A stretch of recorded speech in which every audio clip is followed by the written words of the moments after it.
Hello my friends, welcome to the metal shop. Today we are under the hood of the Ford Explorer Sport. And I'm going to give a long-term update on the UPR catch can, the oil catch can system that I previously installed. I did a couple of videos on this, one where I installed the system and another where I gave you kind of a short-term update on what we found collected in the catch can. Well, if my long-term subscribers, the avid subscribers to my channel will know that I ended up having to buy a blue driver code reader because I was getting a check engine light here on the Explorer Sport. And what I found was a P04DB, I believe that's the code, P04DB for the crankcase ventilation system disconnected on the Explorer Sport. And I knew immediately that this had to be the cause of that check engine light coming on. So there's a flow sensor. The bottom line is Ford has a flow sensor here in their crankcase ventilation system that basically just shows that it's flowing properly because it's an emissions device. If the hose was to get clogged up or for whatever reason, you'd bring it into the dealer, they would check the hose, probably replace it, clean it, whatever. Again, it's an emissions device, they had to do it. So I took this all apart, cleaned it, figuring, that it was gunked up, the flow, wasn't, was triggering off that sensor, what have you, and put it back on, cleared the check engine light comes back on, I clean it again. Now the check engine light stays up for a long time, but it popped back on again. So ultimately what I've done now is I've just removed this system and I've gone back to just the straight up, it's hard to see here, you can see one end of it, the straight up hose, the PCV hose that it came with from the factory for the time being. It works pretty simply. You guys know this. The hose connects to the cylinder head, the positive crankcase ventilation, the vapors come up through the hose, they're drawn into the intake by vacuum, and they're burned off again. All right, I'm gonna give a brief pause here and we'll go over to the workbench. All right, so I was briefly explaining how PCV works, and I know you guys know this, but anyway, the crankcase ventilation vapors are drawn in right, this hose attaches to the top of the head, draws the ventilation, the vapors through here into the catch can, and in here it's just a screen. And what happens is the water vapors, the acids, these droplets, the oil, hits the screen, drops to the bottom of the catch can. This side here goes back to the intake, provides vacuum, it's sucking these vapors through, and it just completes the cycle. Now the stock Ford hose is just a plain old hose. That's all it does. Pulls the vapors, provides the vacuum, that's it, reburns them. So the reason I installed this hose in the first place is because the gunk, the water vapor and the oil that's being drawn through the catch can and collected here is being sucked back into your intake tract, and it's being burned in the combustion cycle. And what that does, and I said in the original video, that lowers your octane. The oil in the water detracts from your octane, takes away from your horsepower. Now something that I didn't realize, and hang on, let me just show you this.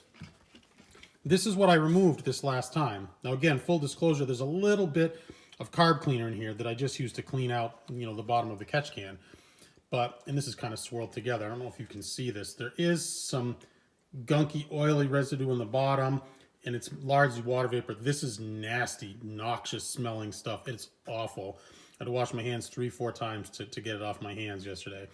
But this garbage is getting sucked back into your intake tract, and I've probably removed this amount 4 times in a 1-year period. That's actually quite a bit. So this stuff's getting sucked back in, lowering your octane. Now, I'm going to recommend you guys check out a video from Ford Tech Macaluco, and I'll include a link here at the bottom of his excellent video where he discusses the problems with the Ford EcoBoost engine, and he installs a super catch can system on an F-150. It is an excellent video. His videos are excellent. They're very technical. They're kind of long, but they're very good videos. And he talks about what the long-term problem is about this gunk going through your emission cycle. So the EcoBoost is a direct injected engine, and the Ford, a lot of manufacturers do the direct injected for it. It makes more power. They do it for emissions purposes, so on and so forth. But let's pretend that this here is the intake valve. In a standard engine, you know, your old push rod V8s, your small block Chevy, your small block Fords or whatever, the injectors are here spraying that fine mist of fuel right on top of the intake valve before it gets in the combustion chamber. That's fine. On a direct injected, the injector's down here underneath the intake valve, shooting that fuel directly into the combustion chamber. So the problem is that this fuel, when it's ejected on the top of the valve, is cleaning the top of the valve. It's shooting gas on it that's cleansing off all of this garbage that's being deposited on top of your valves. Without the fuel being injected here onto the top of that valve, now this stuff is allowed to accumulate. And that's one of the long-term problems with the EcoBoost engine, is the buildup of the gunk and the sludge and the deposits, that carbon that builds up on top of the valves and is causing these long-term problems. So in theory, a good catch can system will eliminate that. Now, I'm not a bean counter from Ford. I don't know why they couldn't install one of these into their cars that are new. I'm sure it's a money thing. It's not an emissions thing, because it's still working the same way. You're still taking positive crankcase ventilation vapors and running them back into the engine. What you're doing is you're catching this byproduct, and this is no different. You can remove this and dispose of it safely, like when you do an oil change. So I don't see why, but you know, these things in the aftermarket are $300, $400, $500. So say your Ford, it's probably going to cost you, I mean, you know, $100, $150 a unit. And that's why they don't do it. So I'm not sure, you know, what I'm going to do here. I mentioned, you know, that I've used the blue driver, and this is just the box that I purchased just to clear the code. Now, you know, you could ask yourself, well, you can clear the code and you know that this is still working because it's still collecting the gunk like it's supposed to. What does it even matter? Well, I'm a car guy. I'm not looking at a check engine light, a bright amber check engine light every time I get into my car that I'm making huge payments on. I'm not going to do it, and you shouldn't either. Even if you know what it is and you know that it's not an issue, I'm not willing to look at a check engine light. In addition, I believe nearly every state, you will not pass your inspection, your emissions portion of the inspection, if your check engine light is on. In most states, you can't even take the test. Now, you can, of course, shut off the light, shut off the check engine light, and then go and pass your test. But there's another portion of that test that a lot of people don't realize, and it's about readiness of the onboard diagnostics system and their sensors. So when you shut off that check engine light, there's an algorithm built into the computer system that basically states so many miles and so much time has to elapse before your onboard diagnostics, before your computer is ready to take that test. If all of those sensors, there's a whole list of those sensors, don't pass readiness, then you can't take the test. So with this one, this particular code, it's not an issue because you can clear it. It will stay cleared for a long time, for a couple of weeks. So obviously you can clear the code, you can pass readiness, you can pass your test. But why do you want to go through that vicious cycle of clearing the code, drive for a couple of weeks, it comes on again, you clear it again? No, I want a product that works. So I'm not sure exactly what I'm going to do, whether I purchase a new, the new updated kit for the SHO and the Explorer. It's the same because the engine is transversely mounted in both the SHO and the Explorer.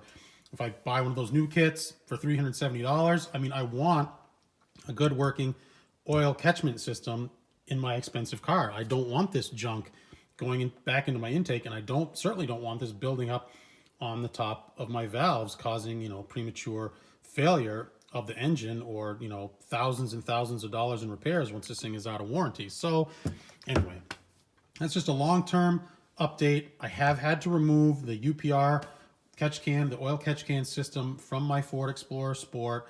I will definitely do another update when I decide what course of action that I'm going to take.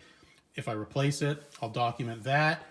If I choose just to leave it the way it is, I'll let you guys know in a future video.